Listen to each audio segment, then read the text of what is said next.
apa yang harus kita lakukan dengan keluarga Nabi Muhammad SAW? Rasulullah dalam hadis riwayat Ibnu Majah dari Ibnu Abbas radhiyallahu taala anhuma, beliau menyampaikan Rasulullah SAW bersabda, ma bala aqwam idza jalasa ilaihim ahad min ahli baiti qata'u hadithahum. Bagaimana sih keadaan suatu kaum kelak nanti di hari kiamat? Itu kalau duduk dengan keluarganya Nabi Muhammad, dia memotong ucapannya atau masuk di ucapannya tengah-tengah. Lagi berbicara, tiba-tiba dipotong ucapannya. Itu bagian dari adab, bukan? Bukan. Ini keadaannya bagaimana kata Rasulullah, ini orang di hari kiamat. Keluarga saya lagi ngomong, tiba-tiba dipotong omongannya. Walladzi nafsi biyadihi la yadkhulu qalbal mar'il iman hatta yuhibbuhum lillahi wa liqarabati. Dan Nabi Muhammad bersumpah, dan demi jiwa ragaku yang berada di tangannya, bahwasanya tidak ada seorang mukmin masuk dalam hatinya iman terkecuali mencintai keluarganya Nabi Muhammad karena Allah. Dalam riwayat yang lain, la yadkhulunal jannah, ini riwayat lebih serem, tidak masuk ke dalam surga hatta yu'minu, sampai kalian beriman, wala yu'minu, dan kalian tidak beriman, hatta yuhibbukum lillah, sampai kalian dicintai oleh orang-orang yang beriman tersebut karena Allah dan karena Rasulnya. Maksudnya bagaimana? Orang masuk surga itu syaratnya harus beriman. Syarat beriman tidak sempurna atau tidak cukup imannya seseorang kalau tidak mencintai keluarganya Nabi Muhammad SAW karena Allah dan karena Rasulnya.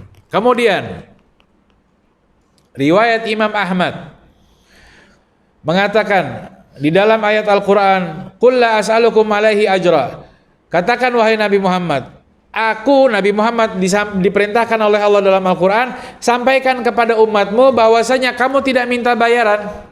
Minta bayaran dari apa?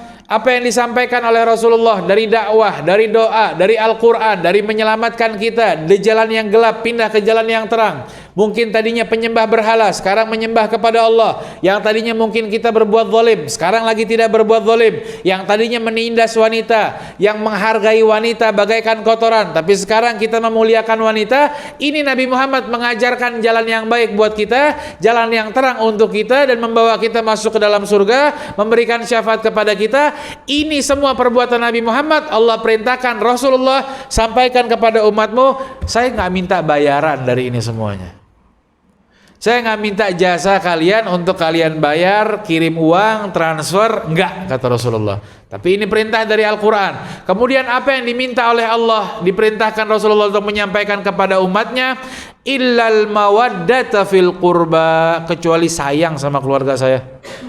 Bayaran untuk semua usaha Nabi Muhammad dan dakwah Nabi Muhammad, pengorbanannya yang banyak gugur di medan perang sahabatnya, yang banyak berkorban harta, tenaga, uangnya, tangisannya, laparnya, hijrahnya, dibuangnya, dilemparnya dengan batu. Bayarannya yang diminta sama Allah Subhanahu wa taala adalah sayang sama keluarganya Nabi Muhammad sallallahu alaihi wa alihi wasallam.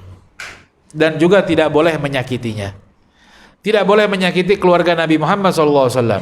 Dan ini pun perintah jangankan keluarga, semua orang Islam pun dilarang kita menyakitinya, apalagi keluarga Nabi Muhammad sallallahu alaihi wasallam. Riwayat Imam Tirmidzi menyampaikan, dan juga Ibnu Majah dan juga Imam Hakim, Rasulullah menyampaikan, ana harbun liman harabahum, saya akan perangi orang yang berani perangi keluarga saya. Saya akan musuhi atau perangi orang yang berani memerangi keluarganya Nabi Muhammad sallallahu alaihi wasallam. Siapa yang berani perang sama keluarga Nabi Muhammad, maka dia akan berperang kepada Nabi Muhammad sallallahu alaihi wasallam. Sehebat apa kita perang sama Nabi Muhammad? Wasilmun liman salamahum, dan saya akan menyelamatkan bagi siapapun yang menyelamatkan keluarga Nabi Muhammad sallallahu alaihi wasallam. Dalam riwayat yang lain, ketika Nabi Muhammad berkhutbah, ini riwayat Imam Tabrani dan juga Imam riwayat Baihaqi, bahwasanya Rasulullah ketika berkhutbah, fama bala aqwam yu'dhunani fi nasabi wa dhawi rahimi ala man adza nasabi wa dhawi rahimi faqad adzani wa man adzani faqad adzallah. Beliau berkhutbah dan di atas khutbah beliau menyampaikan bagaimana keadaan seseorang yang menyakitiku. Yang menyakitiku dari anak nasabnya Nabi Muhammad dan menyakiti Nabi Muhammad dari keluarga kerabatnya Nabi Muhammad. Ala man adza nasabi, barang siapa yang menyakiti keturunan dan keluarga kerabat Nabi Muhammad, maka dia telah menyakitiku, dan barang siapa yang menyakitiku, maka dia telah menyakiti Allah.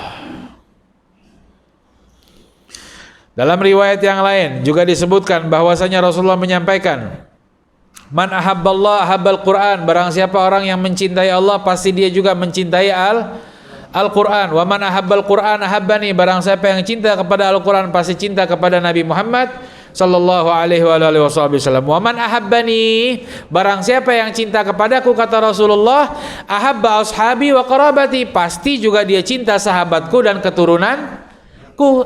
Itu sudah paket yang tidak bisa dilepas. Sahabat, keturunan, Al-Quran dan Nabi Muhammad itu menjadi sebabnya cinta kita diterima oleh Allah Subhanahu wa ta'ala. Kemudian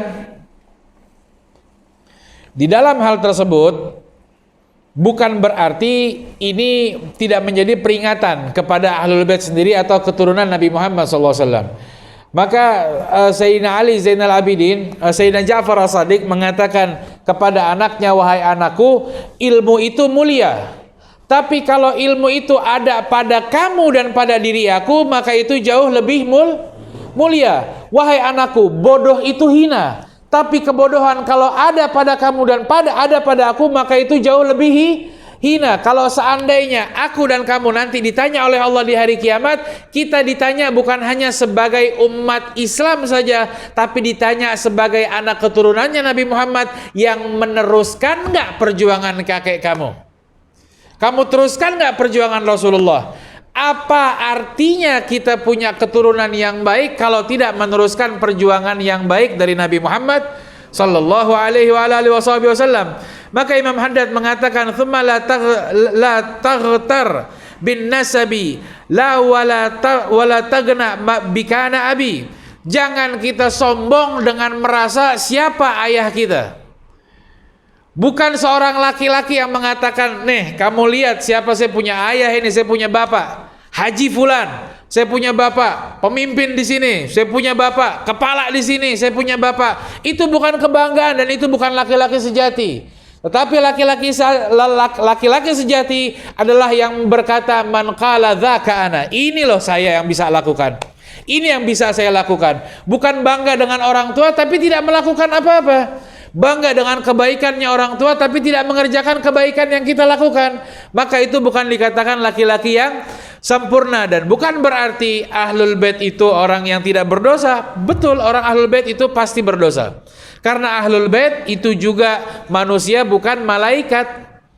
Lain Ahlul Bait itu keturunan Nabi Muhammad, tapi mereka bukan Nabi. Betul, kesalahan mereka pasti melakukan kesalahan, dan mereka pun melakukan dosa, itu pasti.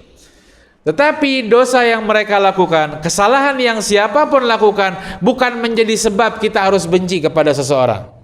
Ada satu umat Islam melakukan kesalahan, apakah boleh kita bencinya? Ada satu anak keturunan Nabi Muhammad melakukan kesalahan dalam fahamnya, dalam fikirannya, apakah itu pantas kita benci? Umatnya aja yang melakukan kesalahan tidak boleh kita benci. Bagaimana dengan sahabatnya? Bagaimana dengan anak keturunannya Nabi Muhammad sallallahu alaihi wasallam? Rasulullah mengatakan dalam hadis, "Man sana'a ma'rufan li ahli baiti." Barang siapa yang membuat perbuatan yang baik kepada anak keturunanku, fa ana ajzihi yaumil qiyamah, maka aku yang akan membalasnya nanti di hari kiamat. Ini kepada anak keturunannya. Bagaimana kepada dakwahnya? Yang membuat kebaikan kepada dakwahnya Nabi Muhammad, yang membantu dakwahnya Nabi Muhammad, yang membantu dakwahnya Nabi Muhammad untuk menyebarkan kasih sayang. Bagaimana kira-kira balasannya Nabi Muhammad SAW di hari kiamat? Makanya Al-Habib Haidarah, salah satu kakak kelas kami, Allah yarham, yang sudah meninggal, ini pernah menyampaikan, menceritakan tentang seorang yang kalau berbuat baik sama keluarga Nabi Muhammad, anak keturunan yang masih kecil-kecil, suka kasih jajanan, permen, manisan, tapi setiap dikasih ini pasti dicubit sedikit. Dikasih mainan atau dikasih permen tapi dicubit. Setiap dikasih pasti dicubit. Dikatakan sampai akhirnya ini seorang ulama besar, bukan ulama kecil. Ulama yang Masya Allah punya ilmu batin yang sangat luar biasa, kedekatan luar biasa dengan Allah Subhanahu Wa Taala, dengan Rasulullah SAW. Sampai ditanya dengan beberapa muridnya atau orang-orang sekitarnya, guru saya ngelihat kalau guru nih ngasih itu selalu cubit, kenapa sih? Ya karena saya kalau ngasih cucunya saya cubit, kalau dicubit biar kakeknya ingat sama saya dan saya nggak dilupain di hari kiamat. Allah, jangan ente ikut-ikutan ente cubitnya kencang. Hati-hati nanti dicubit kencang lagi nanti ente. Sallallahu alaihi Muhammad.